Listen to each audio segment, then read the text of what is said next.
What's going on, guys? Shane here. So probably one of the most commonly asked questions I get is, Shane, how can I increase my punching power? I got 3 exercises for you guys that's going to answer that question.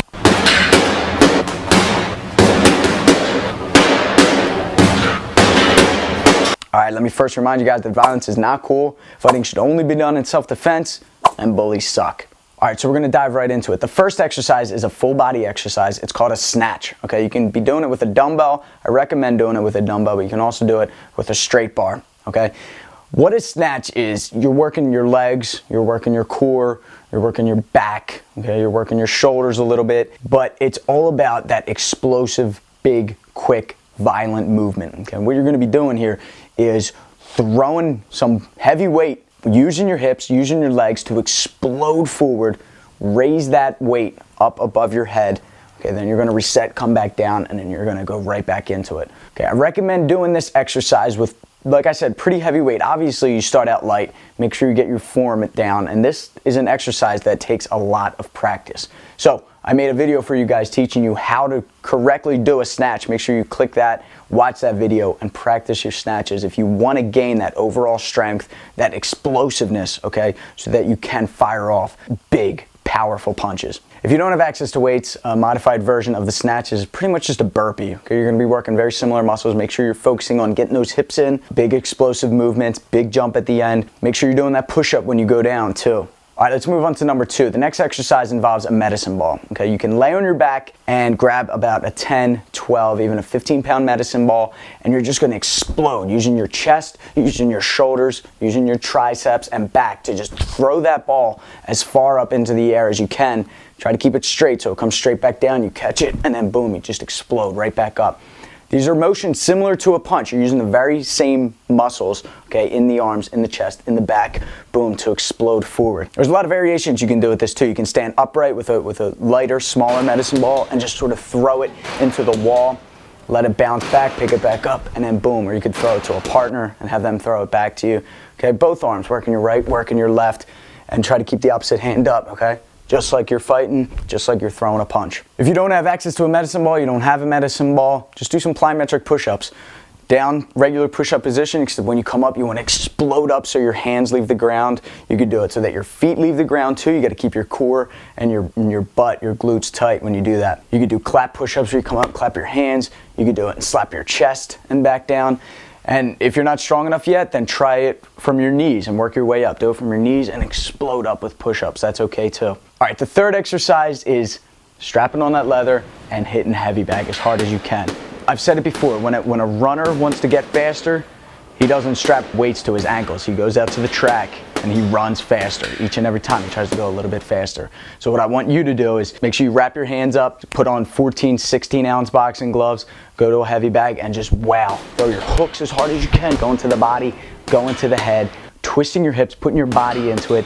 And you can't go for 3 minutes straight. Obviously you're gonna get tired and then towards the end you're just, after 30 seconds you're gonna be there's going to be no real power into it. You're going to be muscling the punches, and then that's going to work your endurance. We're not trying to work our endurance. We want that high intensity interval training, plyometric movements where you're going for about 10 seconds. Rip into that bag with the biggest, most powerful punches you got for about 10 seconds, and then rest for 10 seconds. Do your best to recover, catch your breath. Once that 10 seconds is up, boom, you're right back into ripping into that bag. Do that until you hit a 3-minute mark. Now you're going to be tired, so you might need to give yourself more of a rest or work up to that 3 minutes. Okay, like I said, it's not endurance work here. You are going to be sweating, you are going to be out of breath, but you want to let your muscles recover in those 10-second rest periods so that you can go 100% every time you're throwing those punches into the bag. All right, and the 4th best exercise, but Shane, it says there's only 3 exercises in the total. I thought we were only doing 3. All right, I'm sorry, I'm giving you a 4th one. You're really going to complain about that? Am I going to get a comment about, Shane, you gave more than you said you were going to give? Telling you, man. All right, so the 4th best exercise for increasing your punching power is axe chops. Okay, so you can do this with a resistance band. All you're going to do is keep arms completely straight, locked out. You're going to keep your feet a little wider than shoulder width apart. Okay, once you start to feel that resistance, pull the band out and then just twist your hips on the hips. Okay, you don't want to pivot your feet. Twist your hips violently, quickly. You want to go whoom, whoom. All right, really chop. Make sure you hit both sides, left and right. If you don't have a resistance band, you can try this on a cable machine. Okay, just grabbing right at the handle and keeping your arms completely straight, chopping. This is going to work your core. This is going to work that rotation, just like you do when you throw a cross, when you throw a hook, okay?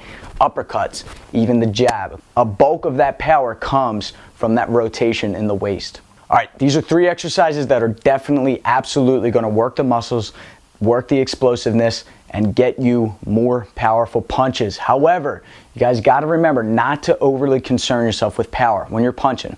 Think of it like this. You throw the biggest punch in the world and it doesn't land, what good is that going to do for you? The punch that they don't see coming, whether it's to the face or to the body, is the one that hurts someone. Okay, so accuracy is important, speed is important, technique is important, and power is important, but it's not the most important, okay?